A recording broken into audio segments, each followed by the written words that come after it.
The bottle of barbecue sauce in your refrigerator right now was engineered to taste like tomato and smoke, while containing almost none of either. 3 of the best-selling sauces on American shelves are made by the same company, competing against each other for your cart while reporting profit to one boardroom. This video ranks 7 barbecue sauce brands you need to stop buying and 5 that actually deserve a place on your grill. The barbecue sauce aisle looks like competition. It is not. A handful of conglomerates, spice giants, and restaurant holding companies own most of the bottles fighting for your shelf space. Kraft Heinz alone controls multiple household names sold as rivals in the same store. These companies are not run by pitmasters. They are run by category managers optimizing for shelf facing and margin per ounce. The formula in every squeeze bottle reflects that priority directly, and the pattern only gets uglier the further down the list you go. Famous Dave's, a barbecue restaurant chain that got quietly folded into a franchise conglomerate with almost nothing to do with barbecue. BBQ Holdings, the company behind Famous Dave's, was sold in 2022 to Montreal-based MTY Food Group for $200 million. MTY owns more than 80 restaurant and food brands, including Cold Stone Creamery, Papa Murphy's, and Baker's Square. Famous Dave's rich and sassy sauce is now one line item inside a portfolio built on ghost kitchens and franchise fees. The bottled sauce is formulated for shelf stability and mass co-packing, not for the smoked meat it was originally built around in a single Wisconsin restaurant. Sugar and tomato concentrate dominate the ingredient panel, with real smoke flavor pushed far down the list. A company that manages Papa Murphy's pizza logistics is not making decisions about your ribs based on flavor. It is making decisions based on which SKU moves fastest at Walmart. You are not buying a barbecue legacy. You are buying a licensing fee attached to a 40-year-old restaurant name. The food service-based sauce dressed up and sold to you as a finished product. Cattleman's was created in 1965 by R.T. French, the mustard company, purely as a food service base for restaurants to doctor with their own ingredients. McCormick acquired it in 2017 as part of a $4.2 billion purchase of Reckitt Benckiser's food division. Retail price for an 18-ounce bottle sits around $3 to $4, with an estimated build cost in the range of 35 cents to 55 cents per bottle for tomato paste, sugar, and vinegar. Cattleman's is engineered to be a blank base, not a finished flavor. Consumer forums are full of the same complaint. It tastes flat and thin straight from the bottle, because it was never designed to be used straight from the bottle. McCormick sells you the industrial base and lets you do the flavor development yourself, then charges retail price for what restaurants buy in 5-gallon pails. You are not buying a barbecue sauce. You are buying a food service ingredient with a cowboy on the label. KC Masterpiece, the Kansas City legend that has been owned by a bleach company for nearly 40 years. Dr. Rich Davis sold KC Masterpiece in 1986 to Kingsford, the charcoal brand, which operates as a subsidiary of the Clorox company. Clorox has run the brand ever since, consolidating manufacturing away from Kansas City to cut costs. Retail price runs $3.50 to $4.50 for an 18-ounce bottle, with sugar and high fructose corn syrup among the top ingredients on most flavor variants. Owners on barbecue forums consistently flag the same issue. The sauce burns and blackens fast on the grill because the sugar content is high relative to the tomato base, caramelizing before the meat finishes cooking. Clorox did not buy KC Masterpiece to protect Dr. Davis's recipe. It bought a Kansas City name to sell nationally through the same distribution network that moves charcoal and bleach. You are not buying Kansas City barbecue heritage. You are buying a corporate asset managed out of the same building that manages cleaning products. Heinz Classic Barbecue Sauce. Kraft Heinz's second entry in this ranking, and it will not be the last. Heinz Classic retails around $3 for a 21.4-ounce bottle, undercutting most competitors on price while relying heavily on corn syrup and tomato concentrate as its first two ingredients. Build cost sits in the range of 30 cents to 50 cents per bottle, based on commodity tomato and sweetener pricing. The flavor profile is thin and one-dimensional, built to be inoffensive across the widest possible customer base rather than distinctive. That is not an accident. It is a deliberate formulation choice for a brand whose real business is ketchup, not barbecue.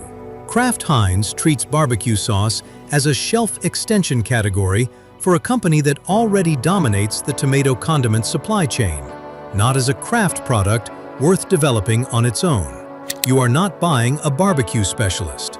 You are buying overflow production from the world's largest ketchup factory. Bullseye, the competitor to Heinz Classic on the same shelf, made by the exact same company.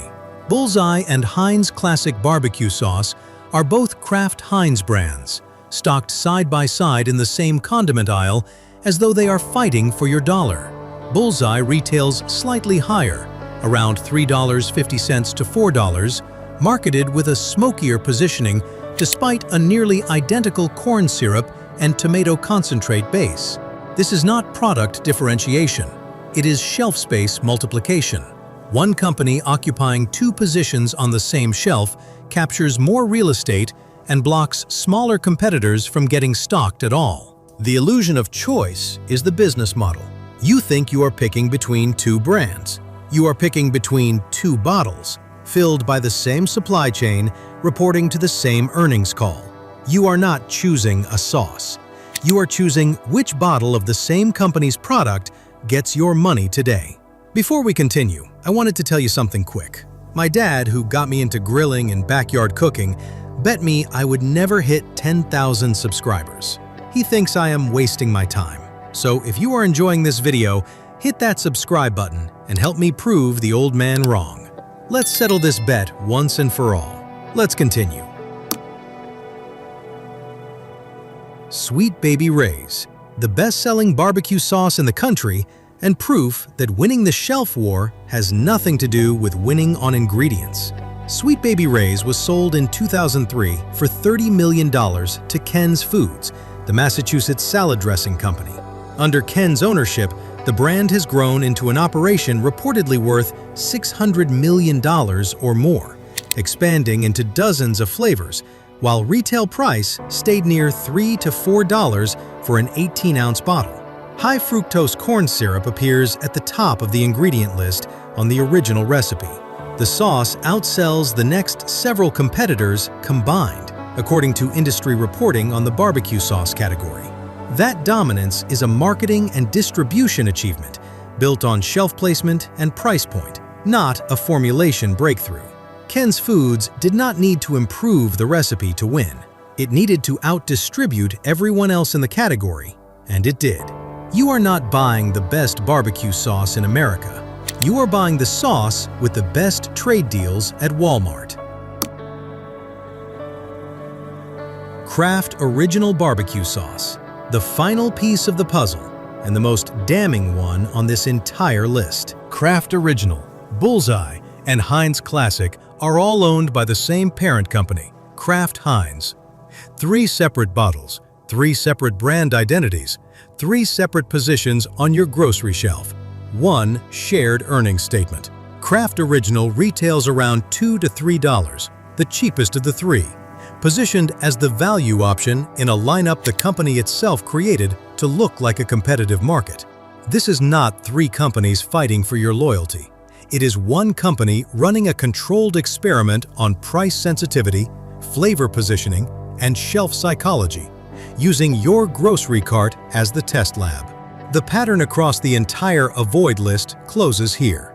Every brand you just watched get exposed either belongs to a conglomerate with no connection to barbecue or competes against sibling brands owned by the same parent, or both.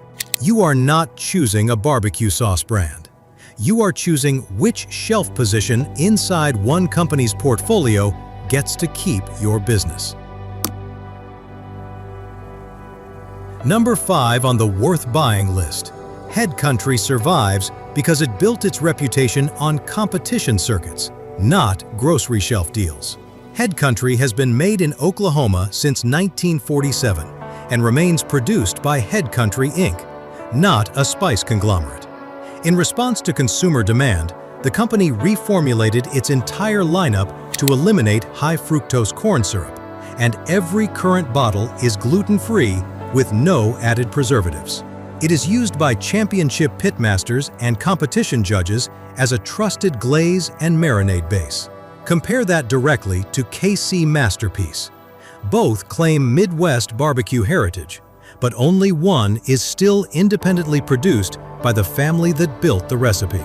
A sauce trusted by competition judges under contest conditions will outperform a shelf sauce engineered for a 90-day sell-through cycle every single time. Number 4. Jack Daniel's barbecue sauce earns its spot because the licensing deal actually protected quality instead of gutting it. The line is produced under license from Brown-Forman by Golden West Food Group, kettle-cooked in small batches rather than mass-extruded. The original recipe is explicitly preservative-free, a formulation standard the company states directly on the label. The partnership has grown into the #1 packaged barbecue entree line in the country by volume. Compare that to Famous Dave's. Both are licensed restaurant-adjacent brand names, but only one held the licensing partner to a stricter ingredient standard than most standalone grocery brands bother to meet. A licensed name does not automatically mean a gutted formula. This is the exception that proves the rule. Bone Suckin sauce has stayed family-owned since a Raleigh, North Carolina kitchen recipe in 1992. Ford's Gourmet Foods still runs the brand 3 decades later, formulating with cane sugar and molasses instead of corn syrup, and the sauce carries a non-GMO and no high-fructose corn syrup standard across the line. Independent nutritionist commentary has specifically flagged it as lower in sodium and sugar than most mainstream competitors, with roughly half the calories per serving of comparable bottles. Compare that to Cattlemen's. One was built from day one as an industrial food service base. The other was built from day one as a finished product meant to be eaten straight from the spoon. A smaller ingredient list built around real sweeteners consistently beats a longer one built around cheap ones. Number 2. Blues Hog has won more competition barbecue awards than any commercial sauce on the market, and it did not need a conglomerate to get there. Founded by pitmaster Bill Arnold and now run by Tim and Terry Shear, Blues Hog remains an independently operated Missouri company. The original recipe has taken first place and People's Choice honors at the American Royal World Series of Barbecue Sauce Contest, and the brand is reportedly used by roughly 90% of competition teams nationwide. The current squeeze bottle original is gluten-free and made with all natural ingredients with no high fructose corn syrup. Compare that to Sweet Baby Ray's. One brand chased grocery shelf volume through corporate distribution. The other chased competition wins through repeated head-to-head judging against every commercial sauce on the market, and kept winning. 90% of competition teams do not get paid to say that. They use it because it performs under conditions where flavor gets judged blind. Stubb's proves that even after a corporate acquisition, a formula built on real ingredients can survive intact. C.B. Stubblefield started selling his sauce out of an Austin restaurant in 1968. McCormick acquired the brand in 2015 for roughly $100 million, and unlike Cattleman's under the same parent company, Stubb's kept its no high fructose corn syrup, gluten-free formula intact. It remains the leading premium barbecue sauce brand in the United States by sales, built on craft positioning rather than shelf space multiplication. Compare that to Kraft Original. Both sit inside a larger corporate portfolio, but only one company chose to protect the acquired brand's ingredient standard instead of cutting costs into it. McCormick owns both Stubb's and Cattleman's. One tells you everything about what a company does when it wants to protect a premium recipe. The other tells you everything about what it does when it does not. The pattern is clear. Every sauce on the avoid list either belongs to a company with no real connection to barbecue or competes against a sibling brand owned by the same parent. And in most cases, both are true at once. Every sauce on the worth buying list stayed independently formulated or was protected by an owner willing to keep the original ingredient standard intact. Before your next bottle goes in the cart, flip it around and check whether high fructose corn syrup sits in the first 3 ingredients. If it does, you already know which shelf space game you are funding. If this video saved you from grabbing the wrong bottle, hit that like button. Subscribe so you do not miss the next one. Drop your go-to barbecue sauce in the comments and tell me if it made the list, because I read every single one.